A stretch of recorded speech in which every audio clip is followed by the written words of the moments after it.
Bonjour et bienvenue à la critique exigeante et à ce nouveau segment à la défense de, qui est un segment qui se veut justement à la défense des œuvres qui, sur le web, ont une perception populaire générale assez négative et que je juge que c'est immérité ou que ça va peut-être trop loin. Un bon exemple de ça, et j'ai déjà fait, si on veut, une vidéo de ça à l'époque, c'était la prélogie de Star Wars. Mais aujourd'hui, officiellement, vraiment, on va parler de X-Men 3, X-Men The Last Stand, souvent considéré comme étant le plus mauvais film des X-Men, et voire un très mauvais film, ce sur lequel je ne suis pas d'accord. Je veux pas vous dire, je suis pas ici pour défendre et dire que c'est un excellent film, un film parfait, mais selon moi, c'est pas mal dans la même veine que les autres films, je trouve. Donc, encore une fois, je répète, l'objectif, c'est pas de dire que waouh, c'est le meilleur film X-Men jamais créé, non. C'est juste dire que, bon, par exemple, si on faisait un petit parallèle avec des notes d'élèves et qu'on prenait X-Men 1, 2 et 3, c'est un peu comme si l'un avait 85, l'autre 80 et l'autre 75. Oui, l'un est effectivement le plus faible des trois, mais ça, c'est pas un élément de critère, à mon avis, si marquant, étant donné que il est pas mauvais en soi. Donc, allons-y. Pour essayer de défendre ma cause, je vais prendre les mauvais points souvent soulignés et essayer de peut-être argumenter à ce sujet-là, mais également faire des parallèles avec d'autres films X-Men qui, probablement, sont plus mauvais encore ou à la limite aussi mauvais, donc à voir. Donc, le film commence très rapidement, on le sait, avec la mort de Cyclope, et ça peut frustrer beaucoup de gens parce que le potentiel du personnage est totalement évincé, surtout que c'est une scène qui dure pas très longtemps et on passe très rapidement à autre chose, et en plus que il n'y a pas beaucoup d'écho à ça durant le reste du récit. Mais en tant que tel, il faut comprendre que on commence de cette façon-là, probablement juste pour vraiment marquer le pas, marquer le fait que Jean représente un danger, qu'elle a tué Cyclope, et en plus, ça revient un peu dans le récit, dans le sens où ça vient l'affecter émotionnellement. Le Phoenix en elle s'en fout un peu. Elle, non, et ça vient forcément l'affecter mentalement. Donc, à mon avis, c'est pas si grave que ça, d'autant plus que Cyclope, on a quand même eu 2 films dédiés à lui. Ben, pas forcément dédiés à lui, mais il était présent dans ces 2 derniers films-là. Donc, le voir disparaître comme ça, c'est pas la fin du monde. C'est sûr que c'est un peu dommage, on aurait peut-être aimé que ce soit un peu plus mieux fait. D'autant plus que, bon, on aimerait que le personnage de Grey dans le film. Mais à mon avis, c'est pas un si gros enjeu, de la même façon que voir Xavier mourir. Ben, écoute, c'était une belle scène, je trouvais. Voir que jusqu'au bout, il se bat pour essayer de libérer Jean de sa propre emprise, du fardeau que représentent ses pouvoirs, hein, n'en devient pas l'instrument. J'ai trouvé quand même que ça fonctionnait. Et également, dans le même registre de personnages qui disparaissent, on a aussi au niveau des pouvoirs. Il y a beaucoup de gens qui pourraient être, par exemple, frustrés de voir Mystique perdre ses pouvoirs et forcément disparaître du film assez rapidement. Encore une fois, je préfère, c'est un peu le traitement anti-fairy-tale-esque, si vous connaissez, dans le sens où je préfère qu'on sacrifie des choses, qu'on ne sacrifie rien du tout et qu'il n'y ait pas un sentiment de réalisme qui s'insère. Mystique qui perd ses pouvoirs, c'est quand même intéressant, ça montre premièrement que les humains ont une arme et qu'elle est efficace, on n'en prendra pas à long terme. Mais également, ça montre un aspect de la personnalité de Magneto, parce que Mystique a perdu ses pouvoirs et il se détache d'elle. Il y a quand même une part, il n'y a pas un mépris envers elle, je pense bien, il respecte le fait qu'elle a voulu aider la cause, mais maintenant, elle ne peut plus, parce qu'elle est humaine, même si elle aurait encore le désir elle est humaine, elle n'a plus de pouvoir, elle n'est plus une mutante. Donc je trouve quand même que ça vient nourrir un peu la perception du personnage de Magneto, qui est... il y aurait peut-être des décisions un peu stupides dans le film, mais on verra que c'est pas... Dans cette trilogie-là, Magneto, au début, c'est pas vraiment une tellement bonne personne, on s'entend. Hein? Dans le premier film, si je dis pas de bêtises, il veut que Rogue vole ses pouvoirs pour qu'elle utilise des machines et transforme tous les dirigeants en mutants, ce qui va la tuer. Hein? Il va pas lui-même se sacrifier, c'est elle qui va le faire à sa place, donc c'est pas un esprit noble Magneto. Et ce qui se passe dans ce film-là va dans le même sens. Et c'est également une des pistes que je trouve, c'est que ce film-là va quand même beaucoup dans le même sens que le 1, 2, 3. Je sens pas une si grande différence. Hein, au niveau des répliques, on se souvient que c'est dans X-Men 1 que la terrible réplique, encore une fois, on dirait que certains avaient vraiment envie de pousser, comme « Hey, cette réplique est mauvaise, mauvaise, mauvaise !» C'est celle où Storm dit à Toad, hein, qu'est-ce qui arrive à une grenouille frappée par la foudre, ce qui arrive à n'importe quoi d'autre. Une très mauvaise réplique dans X-Men 1. Hein? Donc je trouve vraiment que X-Men 3 est un peu dans cette lignée-là. On a de I'm the Juggernaut, bitch! Qui est une réplique à on a pris un personnage et on a pris une réplique d'un meme qu'on lui a donné. Je veux dire, de nos jours, ça serait pas tant rare vu qu'on est tellement dans une culture, dans une écriture de film qui veut flatter le fan dans le sens du poil. Mais à l'époque, je trouve que c'était quand même assez surprenant. Et oui, ça peut paraître ridicule, mais encore une fois, les autres films X-Men le faisaient un peu aussi. Donc, l'enjeu que des trucs partent, des personnages meurent, des pouvoirs sont perdus, personnellement, c'est pas un si gros problème que ça. Il faut que les choses disparaissent. Et c'est pas, je trouve, fait de façon si stupide, pas comme dans Last Jedi où ça dit à peu près rien. Snoke, ça apporte à peu près rien en tant que tel au récit. Également, un gros point que les gens n'ont pas aimé, c'est bien évidemment Phoenix, Jean Grey. Je ne connais pas le comic, ok? Donc, la vraie histoire de Dark Phoenix, j'en ai aucune espèce d'idée qu'est-ce que c'est. Et je sais même pas si le récent film Dark Phoenix, entièrement dédié à ça, réussit tant mieux que ça à faire l'histoire.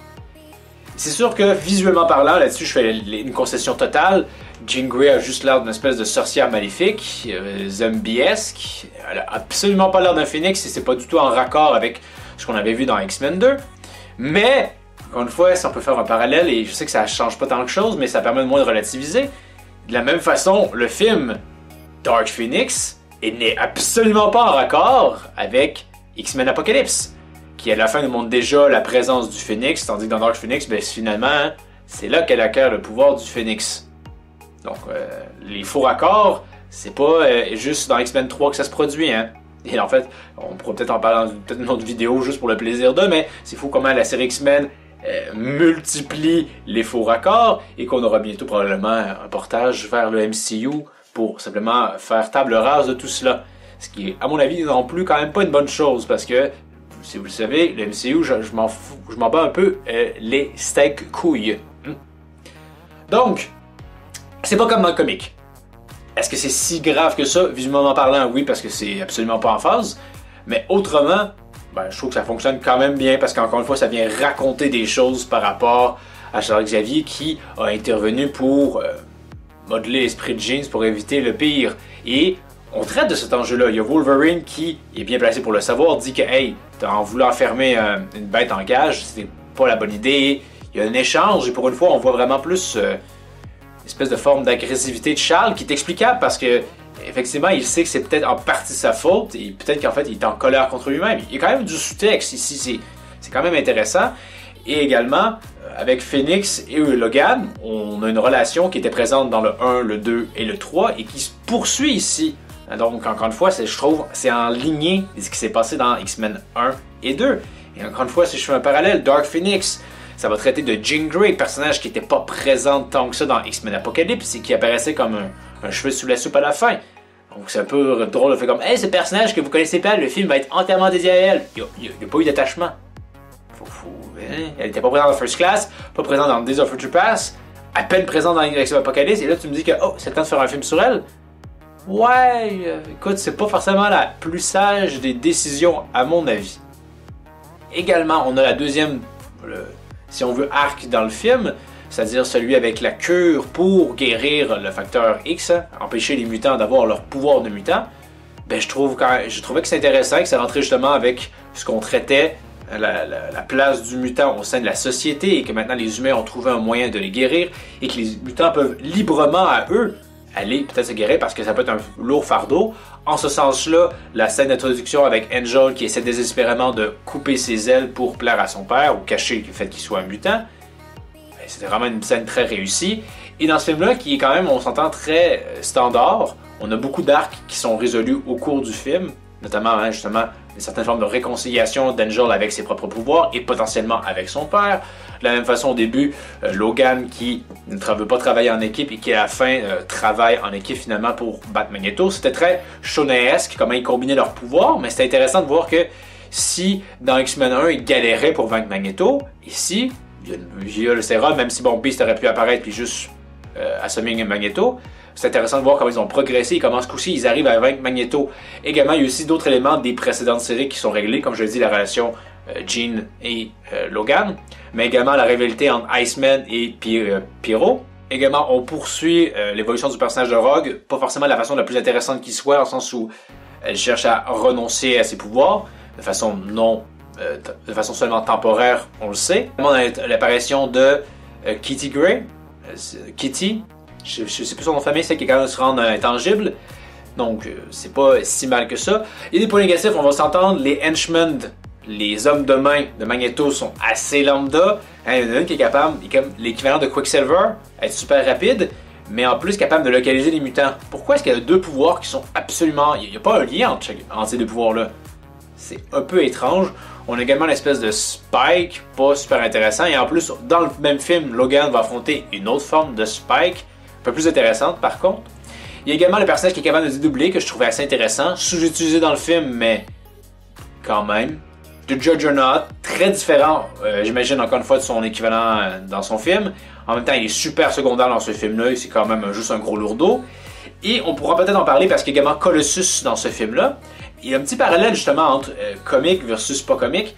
Deadpool 2 ou 1, à ce qui paraît, Colossus et Juggernaut sont vraiment beaucoup plus proches de ce qu'ils étaient dans leur comic qu'ils l'étaient dans X-Men 3.